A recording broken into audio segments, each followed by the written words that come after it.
Imagine a secret weapon that helped win D-Day, yet the heroes behind it were nearly erased from history.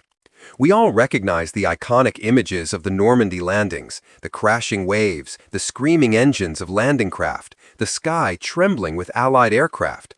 But buried beneath that thunder, there was something quieter. A force not made of steel, not made of bullets or bombs, but made of words. Spoken in voices the world barely understood. A weapon so unique, so brilliant, that even the most advanced German cryptographers had no hope of cracking it. Long before those soldiers stormed the beaches of France, before the first bullet fired at Omaha Beach, a crisis was brewing in the offices of Allied intelligence. Every general, every strategist, every code officer felt the pressure tightening around them. The war had become a race of messages, sending them, protecting them, deciphering them. And the terrifying truth was simple. The Allies did not have a single method of communication the Germans couldn't eventually break. The stakes were enormous. One intercepted message could destroy entire divisions. One cracked code could reveal troop movements, invasion plans, supply routes. The German Enigma machine had already taken thousands of lives before being partially broken. Even then, Allied messages were never fully safe. And now, as the Allies prepared for the largest amphibious invasion in human history, Operation Overlord, this weakness threatened everything.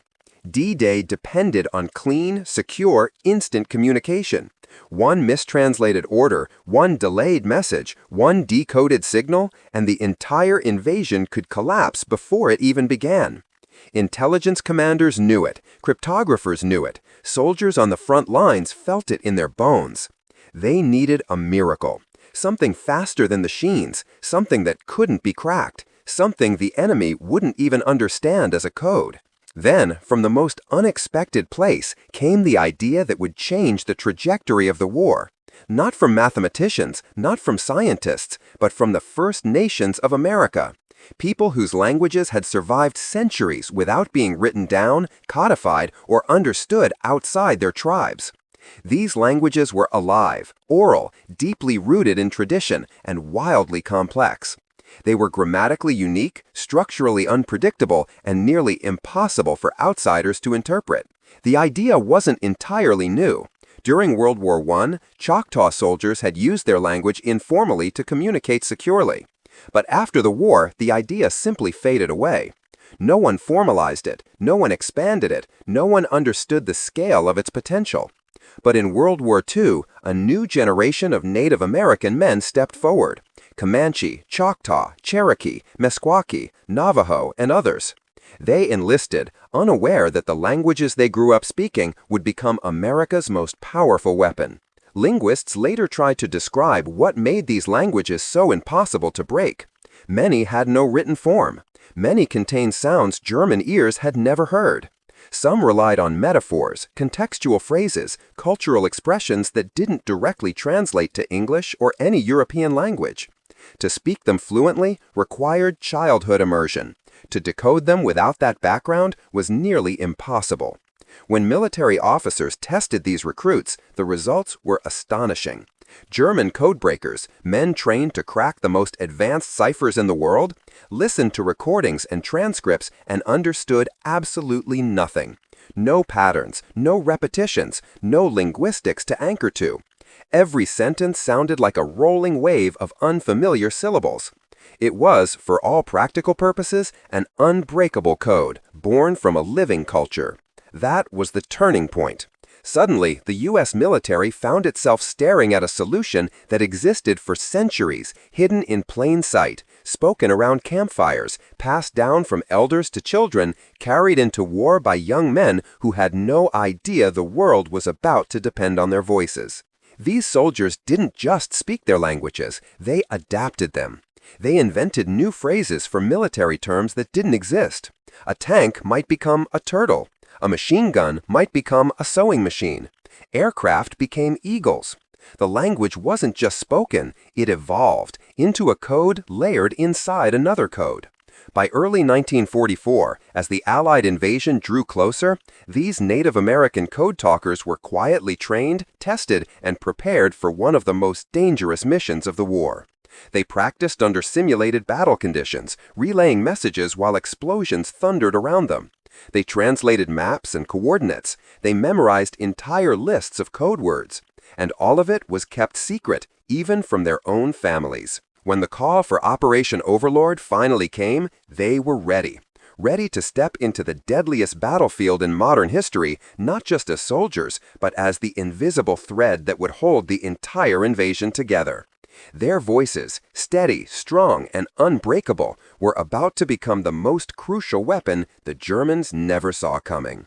For many people today, the story of Native American code talkers begins and ends with the Navajo. Their contribution in the Pacific was extraordinary, legendary, unforgettable. But when it comes to D-Day and the war in Europe, that familiar story isn't the whole truth.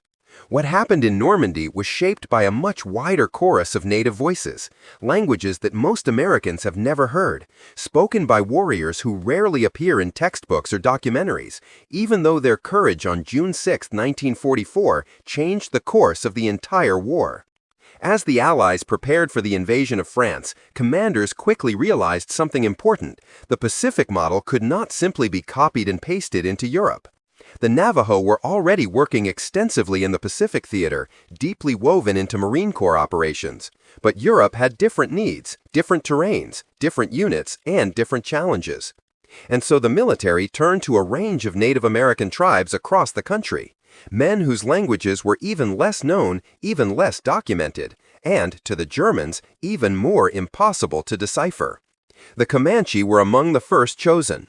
Their language was spoken by relatively few people, and it contained sounds and structures that defied European linguistic systems. German intelligence had no reference materials, no recordings, no scholars who had studied it. The moment the first Comanche words were transmitted through Allied radios, the enemy would be plunged into complete confusion. And that's exactly what commanders wanted. Then came the Choctaw, whose language had once secretly saved American lives in World War I. This time their role would be formal, trained, and far more extensive. Their ability to create rapid, metaphor-rich messages made them perfect for battlefield updates, troop movements, and coded warnings. There were also Meskwaki from Iowa, hunters and trackers whose languages were as fluid and elusive as the forests they grew up in. Add Cherokee, Chippewa, and others who were brought in depending on unit needs, and the D-Day communication network became a mosaic of indigenous voices. Each tribe's language was powerful for a different reason. Comanche was fast and sharp, perfect for short bursts of critical information. Choctaw used conceptual phrasing that confused anyone who didn't grow up immersed in it. Meskwaki relied on sounds that European languages never used. And Cherokee had tonal elements that could change meanings instantly if spoken incorrectly. Even if German codebreakers captured messages, even if they recorded every word, even if they tried to compare identical phrases, they had no chance. There were no patterns, no repetitions, no logic they recognized. It was like listening to the wind, constant movement, no anchor points, no familiar shapes. But the true brilliance of these code talkers didn't stop at speaking their languages. They adapted them. They designed completely new words for modern weapons and battlefield technologies. A tank might become a big metal turtle. A grenade might be little thunder. Submachine guns could become fast sewing machines. Bombers became great soaring birds. None of it aligned with English, German, or known military terminology. Everything was metaphor layered inside tradition, layered inside culture, layered inside lived experience. And because these adaptations weren't written down, the Germans had no hope of understanding. The code talkers were inventing new war language in real time, right there on the battlefield. Even Allied troops who fought beside them didn't truly grasp what they were doing. Many soldiers simply saw them as radio operators, quiet men sitting behind equipment, speaking words no one else understood. But commanders knew, officers knew, the highest levels of intelligence knew. These men weren't just relaying messages, they were the backbone of the invasion. Without them, confusion would spread through units like wildfire. Orders would be delayed, coordinates would get mixed, German counterattacks could slip through unnoticed. The entire chain of command could fracture under the pressure of noise, chaos, and broken communication. But with them, every message became instant clarity. Turtles moving east meant armor advancing. Eagles landing meant aircraft support incoming. Little thunder ready meant grenade teams in position. These phrases traveled across radios faster than any machine-coded message and with absolute security. Not a single transmission was ever decoded by the enemy, not one. And yet, even as these warriors prepared for D-Day, they lived with a strange dual reality. In the military, their voices were essential, priceless, irreplaceable, the key to success. But in their everyday lives, many came from communities that had endured decades of discrimination, cultural suppression, and broken promises. At home, their languages were often discouraged or mocked. In the war, those same languages were the sharpest weapons the Allies possessed. They trained hard, often longer than their non-native peers, because failure was not an option. If they mispronounced a word under fire, if they hesitated, if they forgot a metaphor under stress, lives could be lost. Yet they embraced the responsibility. Their identity, their heritage, their childhood language, everything that society told them to hide, became the shield of an entire invasion force. So as D-Day approached, these men stood ready. Not for glory, not for recognition, but because they understood something deeper. Their voices could save lives. Their words could change the war. And their languages, languages born from centuries of survival, were about to shape one of the most important moments in human history. The dawn of June 6, 1944, arrived with a sky heavy with aircraft and the sea churned with waves crashing against landing craft. The beaches of Normandy awaited, lined with steel and sand, death and determination. In the midst of that chaos, the Native American Code Talkers assumed their posts, not with guns in hand, but with radios, pens, and a language no one else could understand.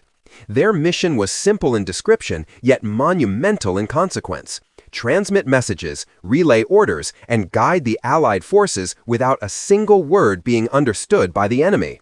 It was a responsibility that would define the difference between life and death for thousands. The Code Talkers were positioned in clusters throughout the invasion. Some were on ships offshore, transmitting critical updates about German defenses. Others were on the beachheads, crouched behind sandbags, radios strapped to their shoulders, bullets snapping past their heads. The men worked with almost invisible precision, their voices calm yet urgent, weaving through the roar of artillery, the screams of soldiers, and the chaos of explosions. Every message delivered had a purpose, every phrase a calculated risk, every word a thread holding together the fragile network of Allied coordination. One Comanche code talker, barely 20 years old, sat behind his radio, hands trembling under the weight of responsibility. Overhead, German fire rained down with terrifying accuracy. Yet he relayed instructions for tank units to advance through mined paths, allowing infantry to gain ground with fewer casualties.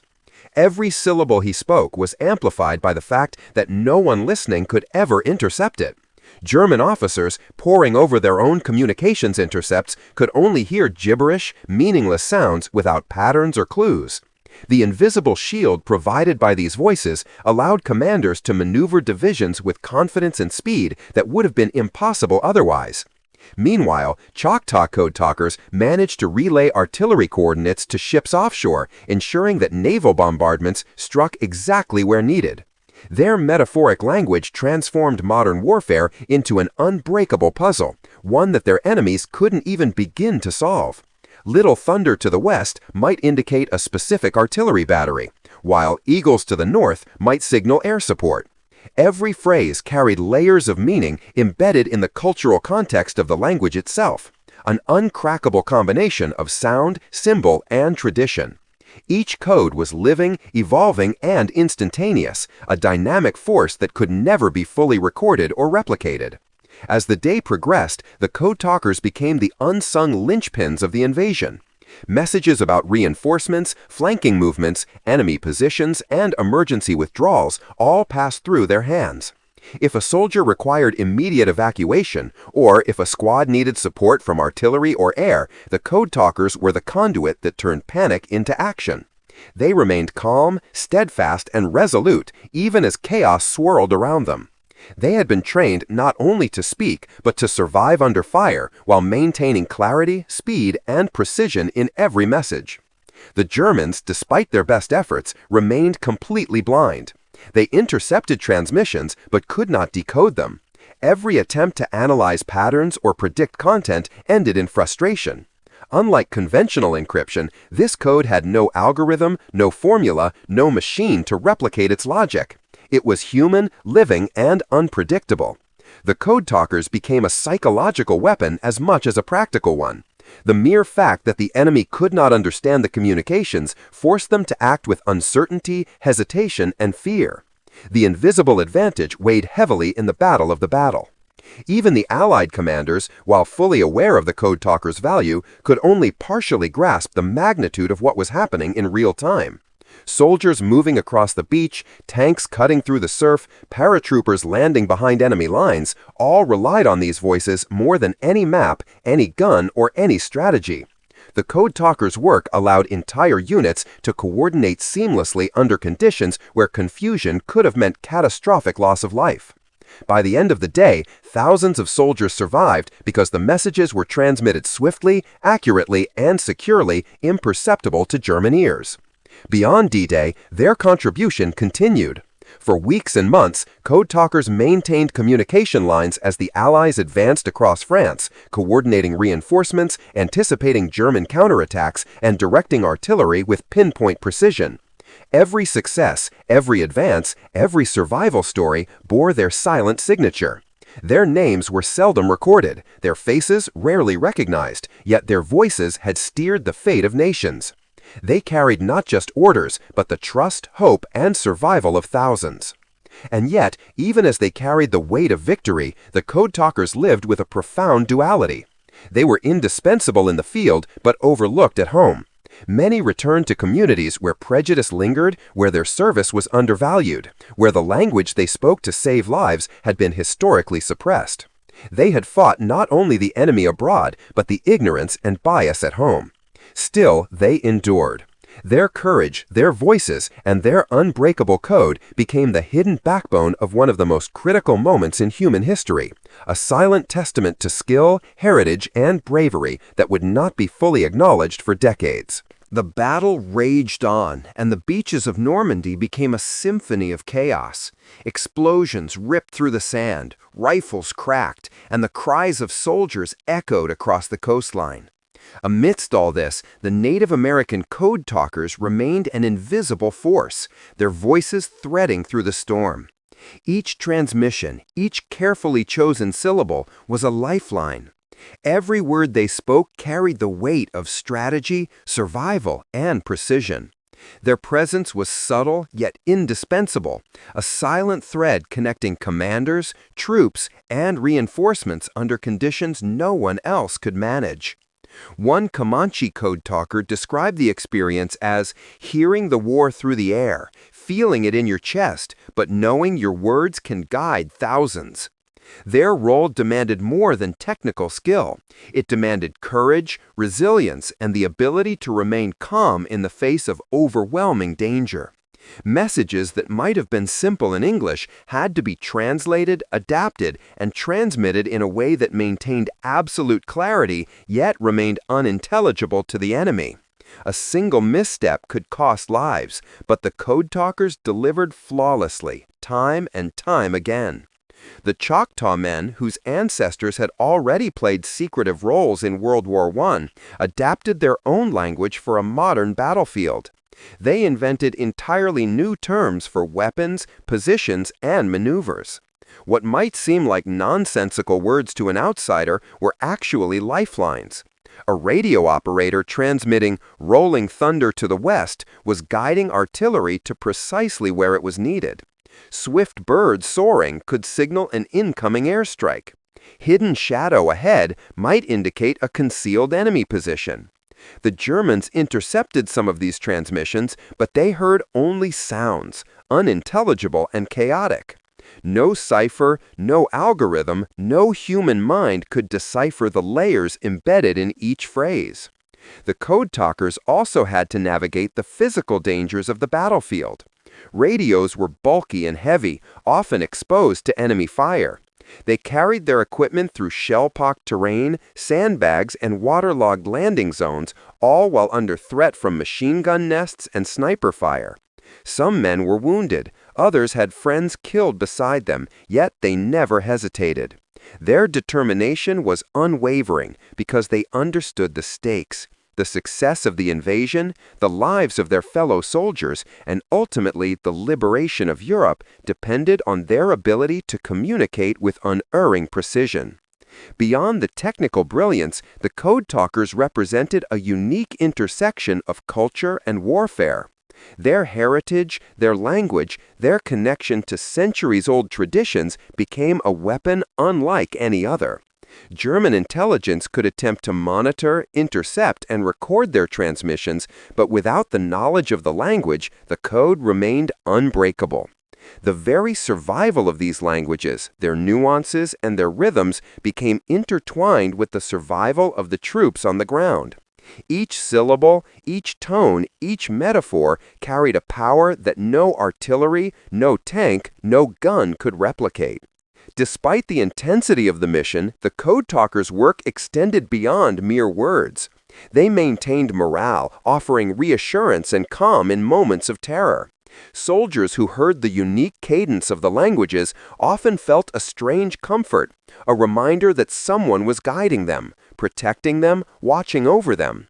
In the middle of one of history's most chaotic battles, these voices provided structure, clarity, and a lifeline when everything else seemed uncertain. Their efforts were crucial not only on D-Day, but in the weeks that followed. As Allied forces pushed inland, navigating the hedgerows, forests, and fortified towns of France, the code talkers continued to relay critical messages. They coordinated reinforcements, directed artillery fire, and ensured units could advance or withdraw with precision. Without them, the tide of battle could have shifted dramatically, resulting in devastating casualties or even a failure of the operation. The invisible yet vital role they played was a testament to their skill, courage, and cultural ingenuity. Yet, after all of this, the world remained largely unaware of their contributions. They were sworn to secrecy, their missions classified, their names hidden in official records. They returned home heroes in reality, but strangers in their own communities, often facing the same discrimination that had shadowed their upbringing.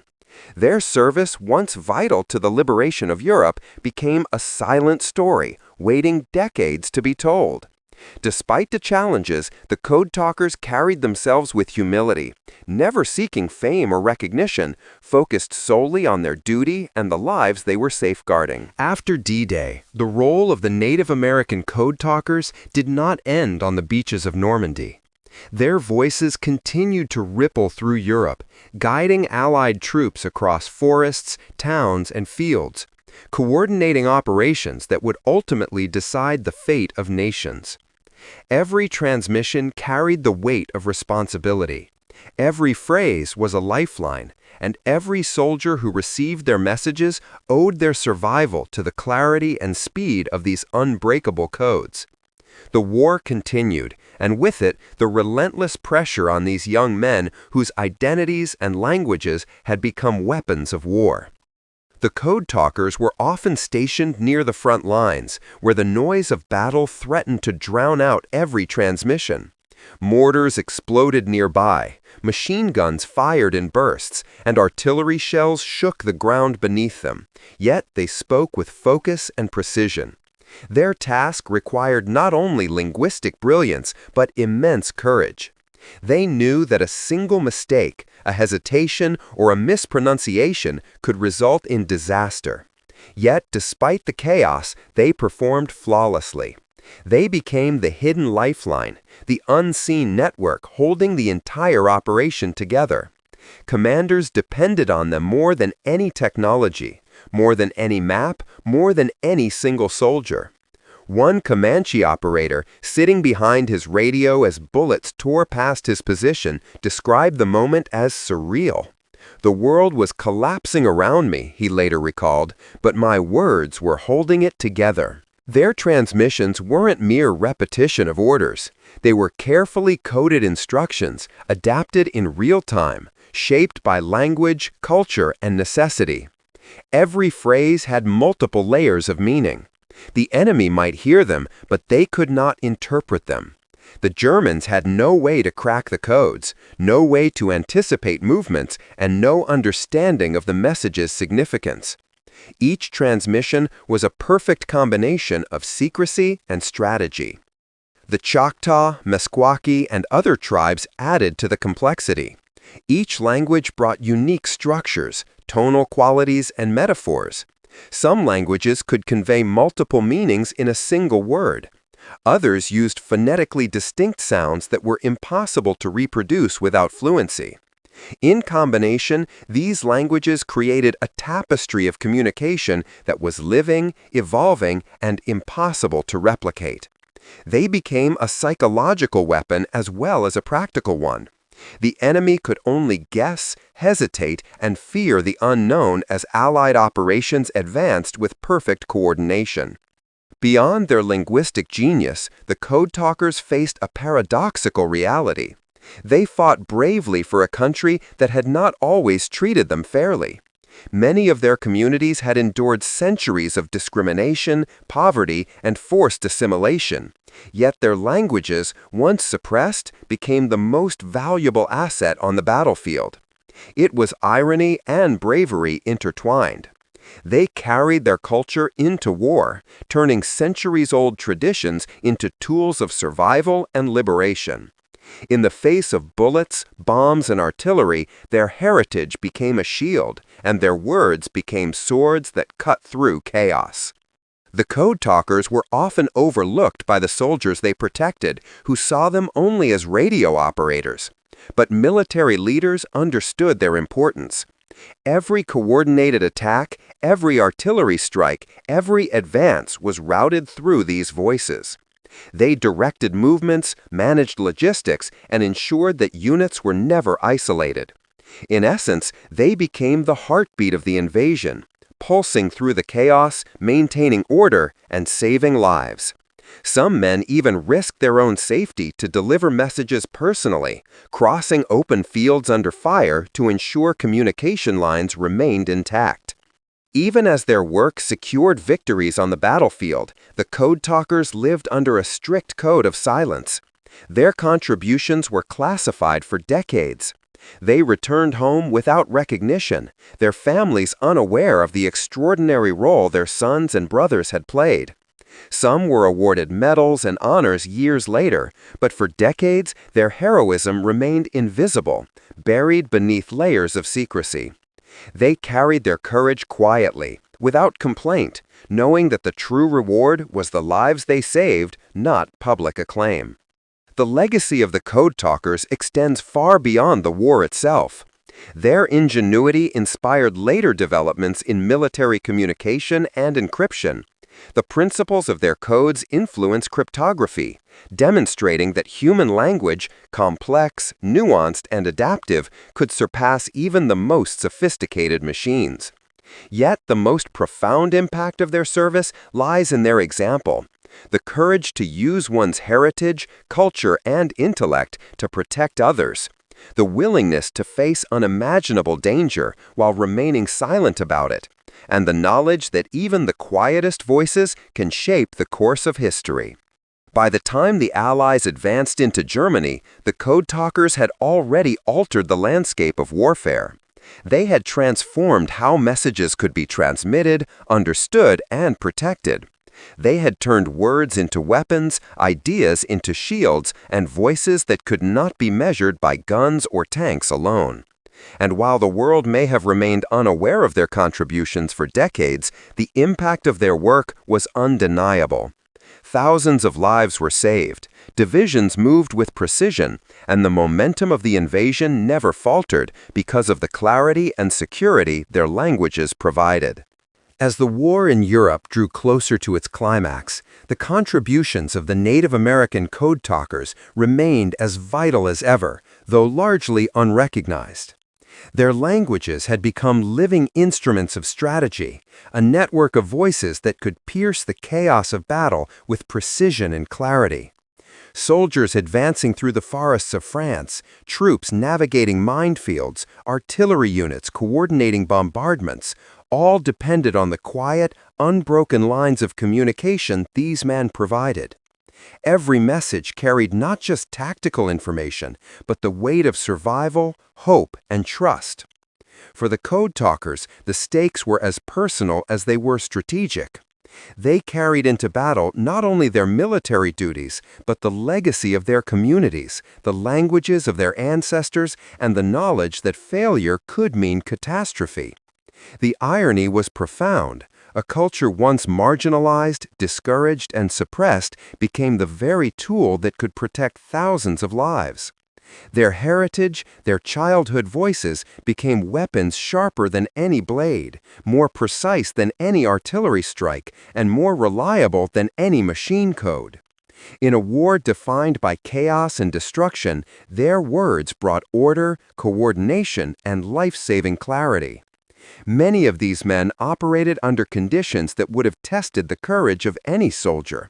They transmitted critical messages while under direct fire, in muddy craters, and amidst the deafening roar of artillery and naval bombardments. Some had to carry radios across open fields, exposing themselves to sniper fire. Some continued relaying messages even after injuries, driven by the knowledge that a single mistake could cost the lives of comrades. Their bravery was not always visible to the troops they protected, but their impact was immeasurable. Every decision, every advance, every successful coordination of Allied forces bore their silent signature. Beyond the immediate battlefield, the Code Talkers were instrumental in shaping the broader course of the European campaign. Their ability to transmit secure messages allowed commanders to coordinate multinational forces with unprecedented efficiency. They directed reinforcements, ensured that supply lines remained intact, and relayed intelligence that prevented ambushes and miscommunication. Without their intervention, the invasion could have faltered, resulting in massive casualties or strategic setbacks. Every successful operation in the weeks following D-Day can be traced in part to the clarity and unbreakable nature of their transmissions. Despite their heroic efforts, the Code Talkers were largely invisible to history for decades. After the war, secrecy agreements prohibited them from sharing their experiences, leaving their extraordinary contributions unrecognized in the public record. They returned to communities that had long faced discrimination, often experiencing the painful contrast between their wartime valor and their civilian reality. Some received recognition only years later, when their roles were declassified, and even then the attention was modest compared to the scale of their achievements. Yet they carried themselves with humility, never seeking fame, content in the knowledge that their work had saved lives and altered the course of history. Their legacy, however, is far more enduring than medals or public acknowledgement. The techniques they developed influence modern military communications and encryption, proving that human ingenuity, when combined with cultural depth and linguistic mastery, could outperform any machine or code. Their work demonstrated that intelligence is not only about technology, but about creativity, adaptability, and the courage to innovate under pressure. These lessons continue to resonate in military and civilian contexts alike, a testament to the extraordinary potential of human skill and heritage. The story of the Code Talkers is not just about war. It is about the resilience of culture, the power of language, and the unseen forces that shape history. They turned something once dismissed or marginalized into the linchpin of victory. Their voices guided soldiers through unimaginable danger, coordinated forces with precision technology could not match, and created a legacy of courage and ingenuity that endures to this day. For decades, their names were absent from textbooks and documentaries, yet their impact was woven into the very fabric of Allied success. Today, historians, museums, and descendants work to preserve their memory. Their story is finally being told, not as a footnote, but as a central chapter in the narrative of World War II. It is a reminder that heroism does not always wear medals or appear on screens. Sometimes it is spoken softly, in words carried through the chaos of battle, unbroken and unyielding. The Native American Code Talkers of D-Day were those heroes, guardians of an unbreakable code, hidden voices who shaped history, and living proof that courage and intellect, when combined, can achieve the extraordinary. They remind us that the most powerful weapons are not always made of metal, but of words, culture, and the courage to use them when it matters most.